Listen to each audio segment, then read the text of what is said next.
Ensuite, je vous propose de découvrir un sport qui se pratique depuis le début du XXe siècle, essentiellement en ex-Union soviétique. Pour nous, c'est une véritable découverte. Et pourtant, l'entraîneur national se trouve à Villeurbanne. Découverte donc avec Farid Haroud et Jean-Christophe Had. Quand on parle arts martiaux, on pense spontanément judo, karaté, jujitsu, aïkido.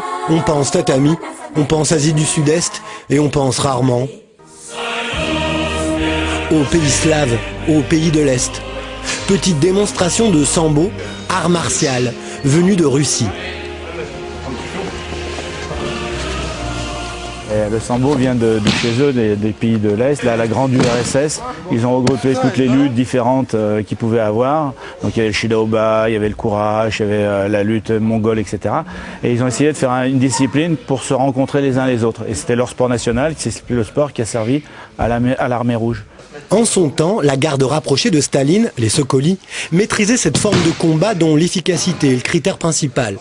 On saisit l'adversaire comme on veut, on a le droit au queue de jambe, pas de temps mort. Il se passe toujours quelque chose au sambo. En France, l'un des clubs phares, c'est celui de Villeurbanne. Son maître, Daniel Mestre, est un ancien judoka, membre de l'équipe de France dans les 10 premiers, mais pas assez fort pour être un leader. En judo, il servait juste de faire valoir à l'entraînement des grands champions, puis il s'est mis au sambo.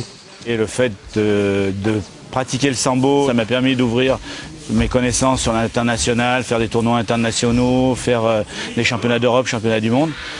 Et c'est une activité que je n'arrivais pas à faire par le judo. Pour le moment, tu as pu voir quel pays grâce au sambo? La Lituanie, le championnat d'Europe.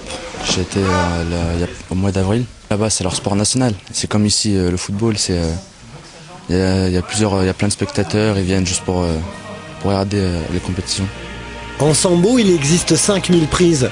Ce sport spectaculaire, tout neuf en Occident, se fait une place au royaume des arts martiaux. Voilà, tous ces reportages sont sur france3.fr si vous voulez les revoir, tout comme d'ailleurs le journal régional que vous allez retrouver dans quelques minutes. Et puis nous, on se retrouve demain à 18h40 pour une autre édition du Grand Lyon. Bonne soirée, merci, à demain.